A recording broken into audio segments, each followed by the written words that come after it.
Hello students, welcome back to my channel physics समझो। तो student, आज के इस वीडियो में हम लोग एससी वर्मा बुक की एक्सरसाइज का क्वेश्चन नंबर 29 डिस्कस करने वाले हैं। तो चलिए स्टार्ट करते हैं। तो स्टूडेंट, क्वेश्चन कर रहा है ए particle A having a charge of 2 × 10⁻⁻⁶ coulomb is held fixed on a horizontal table. यानी स्टूडेंट, यहाँ पे एक हॉरिजॉन्टल टेबल है और इस टेबल पे एक पार्टिकल है ए, ठीक है। और इस पे जो मास है वो कितना है, 2 × 10⁻⁶ कूलम, ठीक है। आगे बोल रहा है second charge particle of mass 80 gram stay in equilibrium. अब एक सेकंड पार्टिकल है जिसका मास कितना है, 80 ग्राम है और वो इक्विलिब्रियम में है ऑन द टेबल। इसका मतलब है कि उस पे जो नेट फोर्स लग रहा है वो नेट फोर्स हमारा क्या है, 0 है। At a distance of 10 centimetre from the first charge, और उसका जो डिस्टेंस है सेकंड वाले का, मान लो उसका नाम बी दे रहे हैं, ठीक है। तो फर्स्ट वाले से कितने दूरी पे है, वो 10 सेंटीमीटर की दूरी पे, और इसका जो मास है वो कितना है, 80 ग्राम है, ठीक है। The coefficient of friction between the table on the second particle is mu equal to 0.2। तो इस पार्टिकल और टेबल के बीच में क्या हो रहा है, फ्रिक्शन काम कर रहा है। तो जो कोफिशिएंट ऑफ फ्रिक्शन है म्यू, उसका वैल्यू कितना है, 0.2, ठीक है। आगे find the range with which the charge of this second particle में लाई। तो वो सेकंड पार्टिकल कहाँ पे लाई करेगा, वो रेंज बताना है और सेकंड पार्टिकल का वैल्यू बताना है, ठीक है। तो देखिए, अब यहाँ पे जो सेकंड पार्टिकल है वो हमें नहीं पता कि सेकंड पार्टिकल हमारा पॉजिटिव है या फिर नेगेटिव है। ये फर्स्ट तो पता है कि ये कैसा है, पॉजिटिव चार्ज है। सेकंड के बारे में हमें कोई इन्फॉर्मेशन गिवन नहीं है। तो अगर मान ले रहे ये पॉजिटिव होगा तो पॉजिटिव पॉजिटिव क्या करेगा, रिपेल करेगा। तो इलेक्ट्रोस्टैटिक फोर्स जो वो बाहर की तरफ काम करेगा, ठीक है। अगर ये नेगेटिव होगा तो क्या होगा, तो इन दोनों के बीच अट्रैक्शन होगा, तो हमारा जो इलेक्ट्रोस्टैटिक फोर्स है वो अंदर की तरफ काम करेगा। तो अगर ये पॉजिटिव है तो इलेक्ट्रोस्टैटिक फोर्स क्या होगा, बाहर की तरफ। तो फ्रिक्शन फोर्स किधर लगेगा, अंदर की तरफ। बट अगर ये नेगेटिव है तो इलेक्ट्रोस्टैटिक फोर्स किधर काम करेगा, अंदर की तरफ। तो फ्रिक्शन किधर काम करेगा, बाहर की तरफ। तो फाइनली यहाँ पे हम लोग क्या देख रहे हैं कि जो Fe है वो बैलेंस किसको करेगा, तो Fs को, है ना, जो फ्रिक्शन फोर्स है उसको, ठीक है। तो देखिए Fe इक्वल टू क्या हो जाएगा हमारा, Fs क्या होता है, म्यू इंटू एन।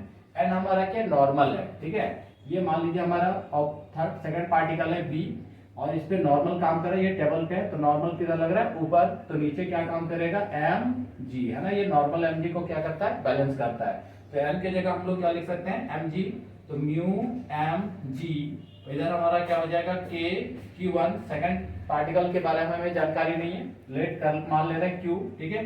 तो Q upon R square, clear है। देखिए, अब यहां से हम लोग आगे बढ़ते हैं। तो हमें क्या चाहिए, सेकंड पार्टिकल का वैल्यू यानी क्यू चाहिए, ठीक है।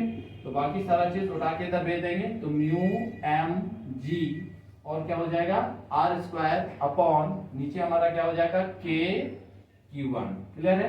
म्यू का वैल्यू हमें गिवन है 0.2 इंटू एम। एम कितना है, 80 ग्राम, है ना। तो 80 इंटू केजी में कन्वर्ट करेंगे तो 3000 से डिवाइड करना पड़ेगा। It mean 10⁻³ into g 9.8 into R. R देखिए 10 सेंटीमीटर है, इट मीन मीटर में कन्वर्ट करेंगे तो 10 इंटू 10⁻², क्लियर है। अपॉन के का value 9 into 10⁻9 into Q1। Q1 का वैल्यू हमें गिवन है 2 इंटू 10⁻⁻6, क्लियर। आगे बढ़ते हैं हम लोग यहाँ से।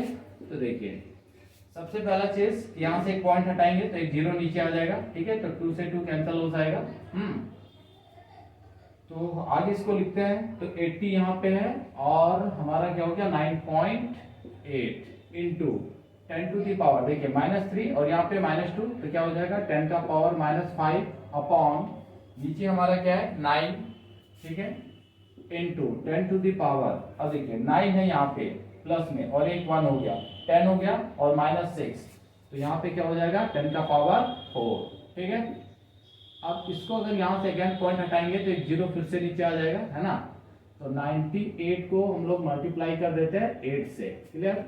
तो 8 का 8 से करेंगे 64, 4 और 72 और 6 यानी 78, ठीक है। यहाँ पे 784 इंटू 10⁻, ये 80 है तो एक जीरो यहाँ से ले लेते हैं। तो 10⁻⁻4 अपॉन 9 इंटू 10⁻5, तो 784 इंटू 10⁻। अब देखिए यहाँ पे क्या है, 5 है, +5 ऊपर चला जाएगा तो माइनस हो जाएगा, यानी -9 हो जाएगा अपॉन 9, ठीक है। तो अब स्टूडेंट इसको हम लोग 9 से डिवाइड करते हैं, ठीक है। तो 9 से अगर डिवाइड करेंगे तो 9 8 जा 72, ठीक है। 6 हो जाएगा इधर तो 64, यानी 9 7 जा 63 पॉइंट और 1 बचेगा, तो फिर 1 हो जाएगा into 10 to the power minus 9। एक पॉइंट आगे ले आते हैं, 8.7 इंटू क्या हो जाएगा 10 टू दी पावर माइनस 8, ये क्या आ गया क्यू कूलॉम, ठीक है। तो इतना हमारा Q2 का वैल्यू आ गया। Clear friend.